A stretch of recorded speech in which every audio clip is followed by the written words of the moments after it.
हरे मुरारी, हे नाथ नारायण वासुदेवा। श्री कृष्ण गोविंद हरे मुरारी, हे नाथ नारायण वासुदेवा। श्री कृष्ण गोविंद हरे मुरारी, हे नाथ नारायण वासुदेवा। श्री कृष्ण गोविंद हरे मुरारी, हे नाथ नारायण वासुदेवा। श्री कृष्ण गोविंद हरे मुरारी, हे नाथ नारायण वासुदेवा। अब बहुत ध्यान से सुनेंगे। हम जिससे बहुत प्यार करते हैं उसे क्या देते हैं? अपना मन दे देते हैं। अब इस लोक में, इस संसार में तो दो ही पर्सनैलिटियां हैं जो हमारा कल्याण चाहती हैं, जो हमें सत मार्ग पर लगाना चाहती हैं, हरि और गुरु। अब इनको क्या देना है हमें? आप ध्यान देनेगा, ये कूड़ा करकट संसार नहीं देना, ये मन ही देना है। यही चाबी है, यही चाबी है। मोह खत्म नहीं करना, ममता खत्म नहीं करनी। वही मोह वही ममता भगवान के साथ, भगवान के भक्तों के साथ हो गई। देखिएगा, एक बार की लीला सुना देता हूं। ब्रह्म वैवर्त पुराण के अंदर आती है। 18 पुराण हैं, तो श्री ब्रह्म वैवर्त पुराण के अंदर कृष्ण जन्म के खंड के 126वें अध्याय में कहा गया, एक बार भगवान श्री कृष्ण द्वारिका से वृंदावन पधारे। वैसे तो भगवान वृंदावन छोड़ के कभी कहीं गए ही नहीं। भगवान से पूछा गया, आप कहाँ रहते हो? बोले, मैं सदा वृंदावन में वास करता हूं। बोले, फिर द्वारिका में क्या? बोले, वहां मेरा लीला में शरीर रहता है, मैं वहां रहता हूं वृंदावन में, मेरा लीला में शरीर वहां रहता है। अब ध्यान रखिएगा, भगवान क्या आपके दो शरीर हैं? अनंत शरीर है। मैं रास के अंदर प्रत्येक गोपी को यह एहसास नहीं कराता कि मेरा प्रीतम किसी और के साथ नाच रहा है। मैं उतनी ही गोपियों के रूप में कृष्ण बन जाता हूं, उतने ही रूप धारण कर लेता हूं। ये भगवान के प्रेम का रहस्य है। तो एक बार द्वारिका से भगवान श्री कृष्ण वृंदावन पधारे। उस समय उनकी वियोग व्यथा से, एक एक शब्द ध्यान दीजिएगा, आप और हम लोग क्या समझें कि वियोग क्या होता है। हम तो धन के वियोग में, परिवार के वियोग में लोग आंखें फोड़ लेते हैं, आत्महत्या कर लेते हैं। अब जीना छोड़ देंगे हम। और भगवान के प्रेम में, वियोग में व्यथा से संतप्ता गोपियां। बताइए कमाल की बात। वो गोपियां जो भगवान के वियोग की व्यथा से विचित्र दशा में हो गई।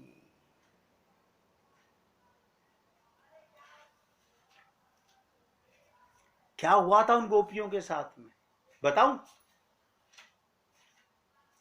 प्रिय संयोग जन्य उनका मन सारा दिन स्नेह सागर में, उतार तरंगों में डूबा रहता था।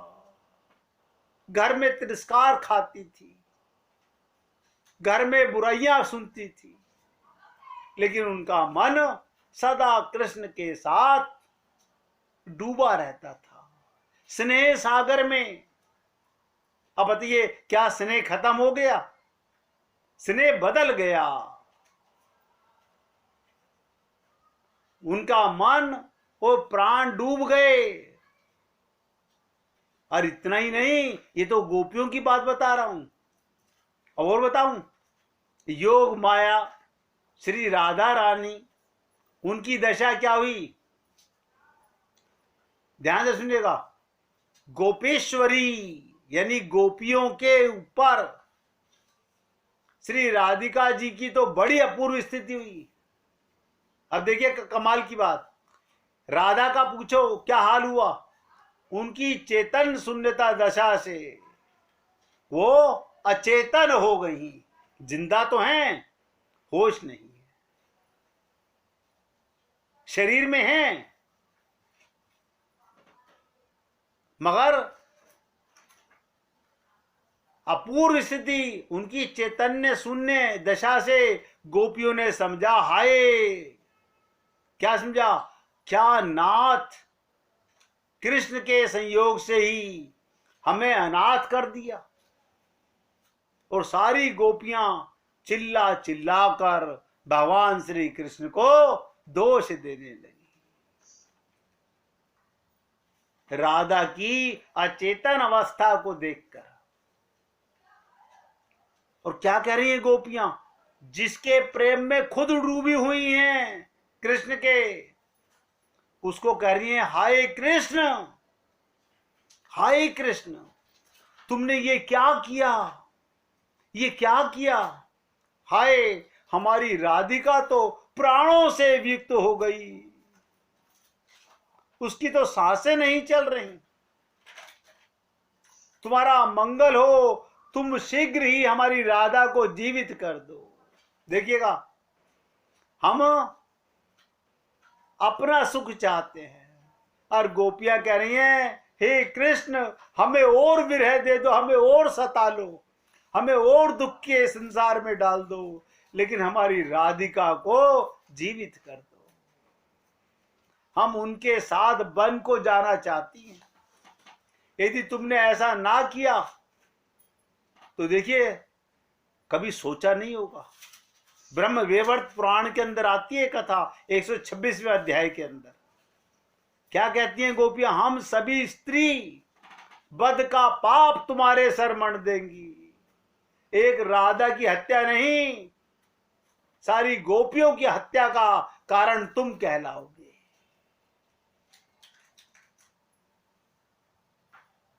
सोचिएगा, क्या खूब बात है।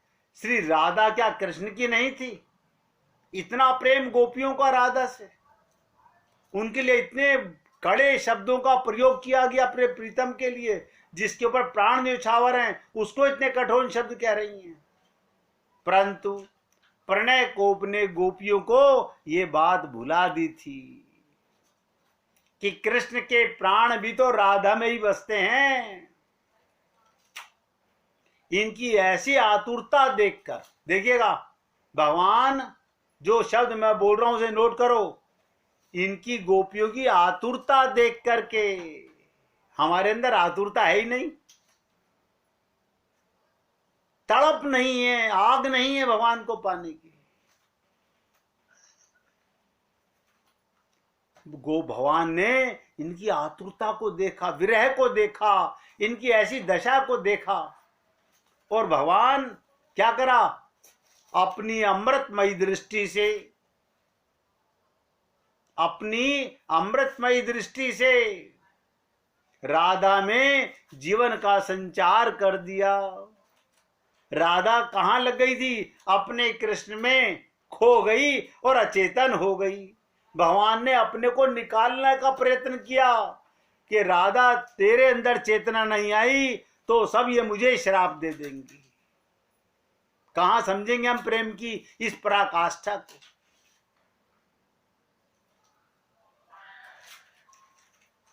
ध्यान दीजिएगा, अमृतमयी दृष्टि से, भगवान की अमृतमयी दृष्टि होती है, प्रेम दृष्टि जिसे कहते हैं।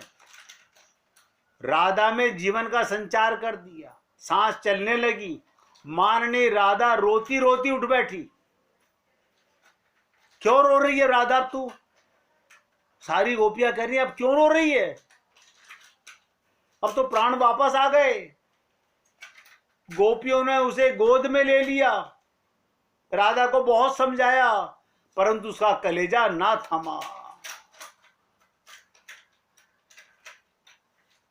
नहीं थमा। आखिरकार उसकी दशा को देखकर भगवान को वहां प्रकट होना पड़ा। हरि व्यापक सर्वत्र समाना, प्रेम ते प्रकट होई मैं जाना।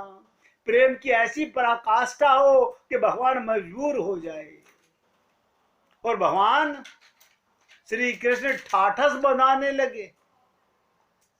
और गोपियां देख रही हैं, अरे कृष्ण आया कब, कृष्ण गया कहां था। राधा के अंदर भी तो कृष्ण नहीं था, और कृष्ण भी राधा के अंदर ही था।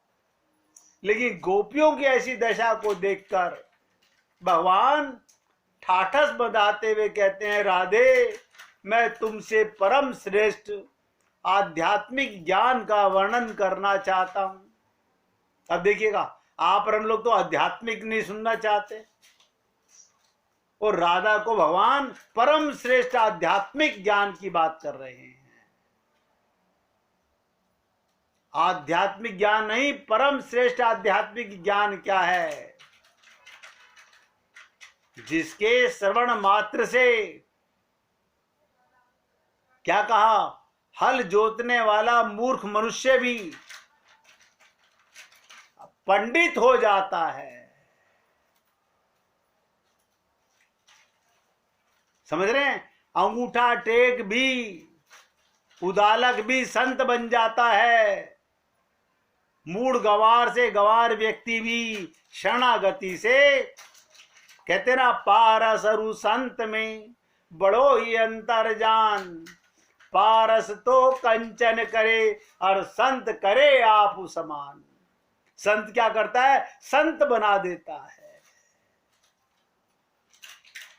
तो क्या कह रहे हैं भगवान राधा से, मैं वो श्रेष्ठ आध्यात्मिक ज्ञान का वर्णन करता हूं जिसके सुनने मात्र से हल जोतने वाला मूर्ख मनुष्य भी पंडित हो जाता है। तो सोचेगा, हम तो उस हल जोतने वाले अंगूठा टेक से भी ज्यादा गिरे हुए हैं। क्यों? हमने अपने को ज्ञानी माना हुआ है। हमारी कमजोरी देखिए क्या है, हमने अपने को ज्ञानी मान रखा है। मुझे गीता आती है, मुझे हनुमान चालीसा आती है, मुझे शिव चालीसा आती है, मुझे आरती आती है।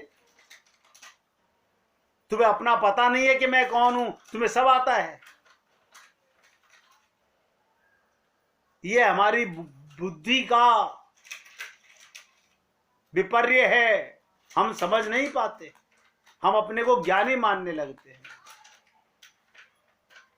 और भगवान कह रहे हैं, जो अंगूठा टेक है वो भी इस परम श्रेष्ठ आध्यात्मिक ज्ञान का वर्णन सुन करके पंडित बन जाता है, यानी प्रेम का पुजारी बन जाता है। पंडित माने, मैंने आपको कहा था ना, पोथी पढ़ पढ़ जगमुआ, बयान पंडित कोई, और ढाई आखर प्रेम का पढ़े सुपंडित होई। वो पंडित हो जाता है जो प्रेम को पी जाता है। वो क्या कहते हैं भगवान, तुम मुझे अपनी स्वरूप भूता, भगवान क्या कह रहे हैं, तुम मुझे उन पत्नियों का पति मानती हो। देखिए कितना बड़ा आध्यात्मिक ज्ञान दे रहे हैं भगवान। तुम मुझे रुक्मणी का, सत्यभामा का, जामवंती का पति मानती हो। देखिए राधा को कितनी बड़ी बात कही भगवान ने। वो 16,108 पत्नियां नहीं हैं, वो तो मेरा व्यवहार की लीला है। मैं कृष्ण वहां नहीं रहता, कृष्ण तो सदा तुम्हारे चरणों का चाकर बन के रहता हूं। मैं किसी रुक्मणी सत्यभामा के पास नहीं जाता, वहां तो मेरी व्यवहार लीला जाती है। मैं तो स्वभाव से भी, भगवान कहते हैं मैं तो सभी का स्वामी हूं, मैं तो सभी का पति हूं। ध्यान दीजिएगा, सारे पुण्य आत्मा इस बात को ध्यान से सुनिए।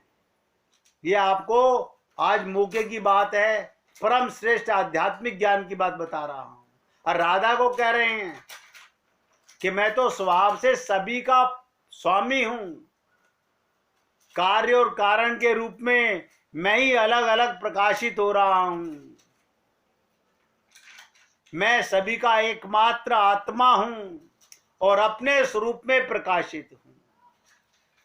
ब्रह्मा से लेकर तिनके तक, तृण पर्यंत समस्त जीवों में मैं ही व्यक्त हो रहा हूं। मैं स्वभाव से परिपूर्णतम श्री कृष्ण स्वरूप हूं। आप सोचिएगा, इससे आपको और हम लोगों को क्या एहसास होना चाहिए कि नित्य प्राप्त है परमात्मा।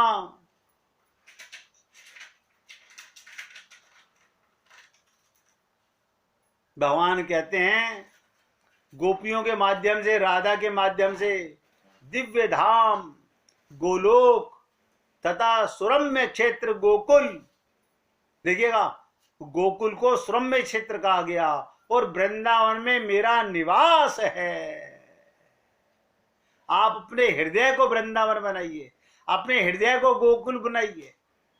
मैं स्वयं द्विभुज गोप वेश में तुम्हारे परम प्रियतम बालक रूप में गोप गोपी और गोपाओं के सहित सदा वृंदावन में वास करता हूं। और भगवान क्या कहते हैं, बहुत बड़ी ज्ञान की बात बताने जा रहा हूं। भगवान श्री कृष्ण ये बात गोपियों से कह रहे हैं। बैकुंठ में देखिएगा, ब्रह्म विविध पुराण के अंदर ये कथा आती है कि बैकुंठ में मेरा परम शांत, देखिए कमाल की बात, वहां कौन सा रूप है भगवान का, परम शांत सनातन चतुर्भुज रूप है। वहां भी कृष्ण चतुर्भुज में विराजमान है।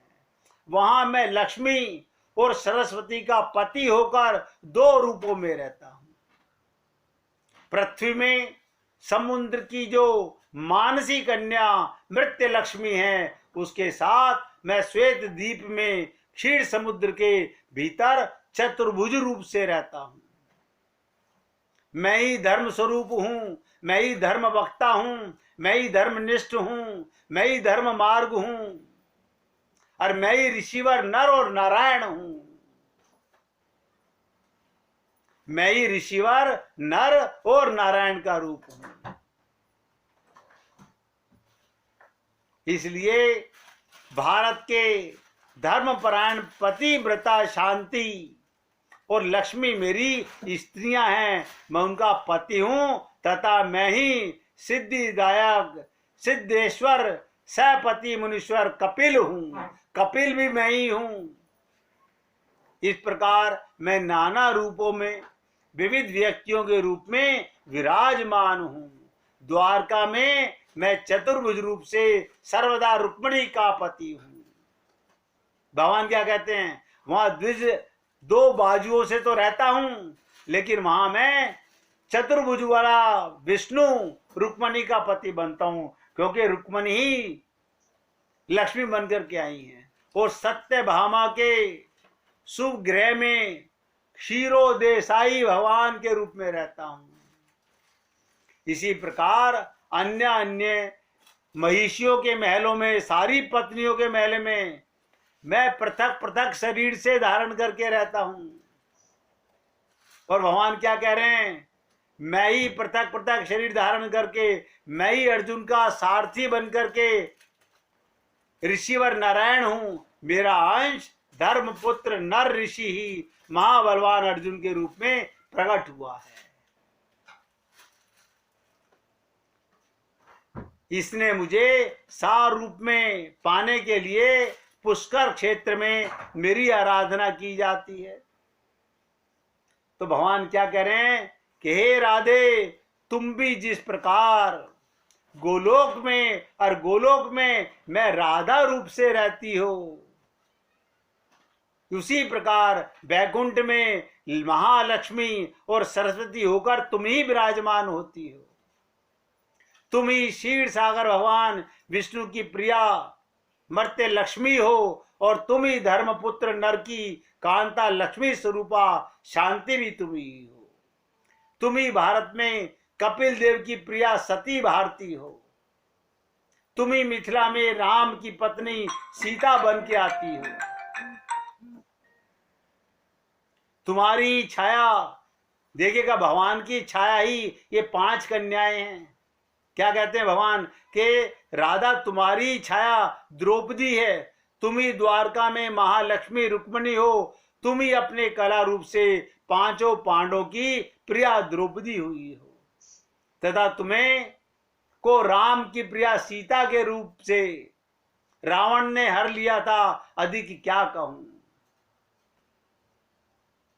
जिस प्रकार अपनी छाया और कलाओं के द्वारा तुम नाना रूपों में प्रकट होती हो, हे सती, उसी प्रकार अपने अंश और कलाओं से मैं भी विविध रूपों में प्रकट होता हूं। राधा को दिव्य आध्यात्मिक ज्ञान, श्रेष्ठतम दिव्य आध्यात्मिक ज्ञान दिया गया कि तुम ही प्रत्येक देवी बनकर के प्रत्येक स्त्री के रूप में राधा ही विराजमान है। आप और हम लोग अपने स्वरूप को भूल जाते हैं। और क्या कहा भगवान ने लास्ट में, मैं तुमको ये संपूर्ण आध्यात्मिक रहस्य सुना रहा हूं। मेरी परम ईश्वरी राधे, तुम मेरे सब अपराध क्षमा करो। देखो कमाल कि भगवान राधा से क्षमा मांगते हैं। तो भगवान के ये गूढ़ रहस्य में वचन सुनने पर राधिका और गोपियां का सारा दुख दूर हो गया। आप और हम लोग सदा परमात्मा के साथ रहते हैं। आपको भी अपने हृदय में परमात्मा का वास महसूस करना चाहिए।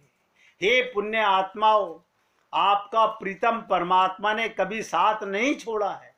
भगवान आपका साथ छोड़ नहीं सकते। वो सर्व समर्थ हैं, लेकिन यहाँ आके असमर्थ हैं भगवान कि अपनी आत्माओं का साथ नहीं छोड़ सकते।